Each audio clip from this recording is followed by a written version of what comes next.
Subscribe কৰক আমাৰ চেনেলটো আৰু বেল আইকনটো দবাবলৈ নাপাহৰিব লেটেষ্ট ভিডিঅ' পোনপ্ৰথম চাবৰ কাৰণে।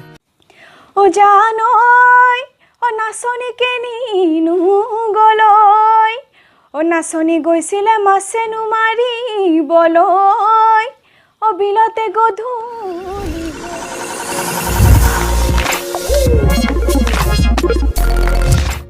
নমস্কাৰ, মই শ্ৰুতি চৌধুৰী আৰু আজি আহিছোঁ আপোনালোকৰ মাজলৈ অসমৰ এক ধুনীয়া ইউটিউব চেনেল আছামিজ থিয়েটাৰৰ জৰিয়তে।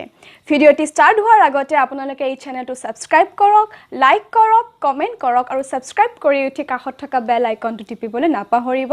ইয়াৰ বিভিন্ন ধৰণৰ লিংকসমূহ শ্বেয়াৰ কৰক আপোনালোকৰ বন্ধুবৰ্গ তথা ফেমিলি মেম্বাৰলৈ। কথাটো সিমান ভাল হোৱা নাই নেকি? কৃষ্ণা শইকীয়া নিজৰ বুলি হোষ্টেল নহয়, পেইং গেষ্টৰ। অ ৰাকেশ, কৃষ্ণা বা কি খবৰ? বহুত ভাল। তোমাৰ কি খবৰ? বেহাৰবাৰী আউটপোষ্টত কিয়? এটা কেছ লিখিব আহিলো। ইছ ৰাম, কিনো কেছ লিখিব আহিলা হে? এছআই ছাৰৰ কি খবৰ আপোনাৰ? এছআই ছাৰৰ কথা দিলে জানানে মোক? হয় নেকি? তোমাৰ নামেৰে যায় মোৰ বন্ধুজন ৰাকেশ, একো খবৰে নাপালো। গতিকে ময়ো গুচি আহিলো, ৰখি নাথাকিলো। নমস্কাৰ, আজি মোৰ লগত আছে অসমৰ জনপ্ৰিয় গায়িকা লগতে বেহাৰবাৰী আউটপোষ্টত কৃষ্ণা শইকীয়া। আপোনালোকে চিনি পাইছে এইটো। নমস্কাৰ জনাইছোঁ আপোনাক। নমস্কাৰ আৰু আন্তৰিক অভিনন্দন জনাইছোঁ আমাৰ চেনেলটোৰ বায়োগ্ৰাফিটো আমি জানিব বিচাৰিম। আপোনাৰ ঘৰ ক'ত? মোৰ ঘৰত কোন কোন আছে? মোৰ ঘৰত মোৰ মা, দেউতা, ভণ্টি আৰু মোৰ আইতা। হয়। পিতৃ মাতৃৰ নাম কি আপোনাৰ? মোৰ দেউতাৰ নাম শ্ৰীযুত অখিল নাৰায়ণ চৌধুৰী আৰু মোৰ মাৰ নাম শ্ৰী অৰ্পণা চৌধুৰী। হয়। তেখেতে কৰ্মৰত নে এতিয়া? মোৰ দেউতাই ব্যৱসায় কৰে। হয়। আপোনাৰ বাৰ্থডে কেতিয়া? মোৰ বাৰ্থডে 1995, 16 নিকনেম কি? মোক মাইনা বুলি মাতে। মানে একচুৱেলি দুজনী ভণ্টি, যিহেতু ভনীজনী সৰু মাইনা, মোক মাইনা নতুবা ডাঙৰ মাইনা। ফাৰ্ষ্ট প্ৰথম কেতিয়া খোজ দিছিল আপুনি?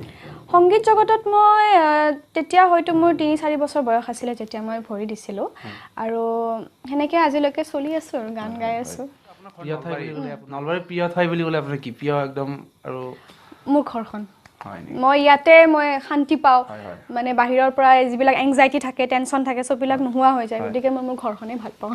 আপোনাক যদি কোনোবাই ধৰক এটেক কৰিব আহিলে নলবাৰীৰ কোনখিনি ঠাইত আপুনি লুকাব ফাৰ্ষ্ট? মোক এটেক কৰিব? কিয় এটেক কৰিব বাৰু? ফাৰ্ষ্ট তাৰ কি চুৰ কৰিছোঁ ভাই? ধৰক যে এছআই ছাৰে বিচাৰি আহিলে আপোনাক, তেতিয়া SI ক'ত আপুনি লুকাব? নলবাৰীৰ কোন ঠাইত লুকাব? মোৰ বান্ধৱীৰ ঘৰটো বহুত আছে, তাতে ক'ৰবাত লুকাম। আৰু যদি তাতেও বিচাৰি পায়, তোমালোকৰ ঘৰতে যাই লুকাই থাকিম আৰু। তুমিনো ক'বা নাই মই ইয়াতে লুকাই থকা বুলি। আপোনাৰ প্ৰিয় ব্যক্তি কোন? মোৰ প্ৰিয় ব্যক্তি মানে এনেই সুধিছানে জেনেৰেল লাইফত নে ফিল্ম টাইপৰ? জেনেৰেল লাইফত। মোৰ মা দেউতা আৰু মোৰ ভণ্টি। হয়। প্ৰিয় খেল কি আপোনাৰ? প্ৰিয় খেল একচুৱেলি হয়তো বহুতে নাজানে, মই টাইকণ্ডো প্লেয়াৰ হয়। মই টাইকণ্ডৰ বেল্ট বহুতখিনি পাইছোঁ আৰু মই প্ৰিয় খেল টাইকণ্ডই আৰু বেডমিণ্টন খেলি ভাল পাওঁ ভণ্টিৰ লগত। কোনডোখৰ ঠাই আপুনি বেছি ভাল লাগে? নলবাৰী মোৰ গাঁৱৰ ঘৰ মোৰ আৰিকুচি বালা, তোমালোকে শুনিছা, মৰুৱা পাৰ হৈ যাব লাগে। সেইখন ঠাই মই ভাল পাওঁ। আৰু মোৰ মামাহঁতৰ ঘৰ চান্দকুচি, মেডিচোপা বুলি কয়, তাতে। যদি মই সুধোঁ যে নলবাৰী আপুনি কিয় বেছি ভাল লাগে, নলবাৰী কিয় ভাল লাগে, আপোনাৰ কি ক'ব?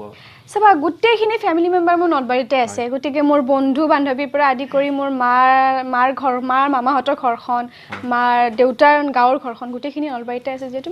আৰু মই ইয়াৰ পৰাই মোৰ শিক্ষাখিনিও ইয়াৰ পৰাই ষ্টাৰ্ট হৈছে আৰু ইয়াতে শেষ হৈছে। লগতে গায়িকাৰ ৰূপতো আপুনি নলবাৰীৰ পৰাই নলবাৰী বেছি ভাল লাগে।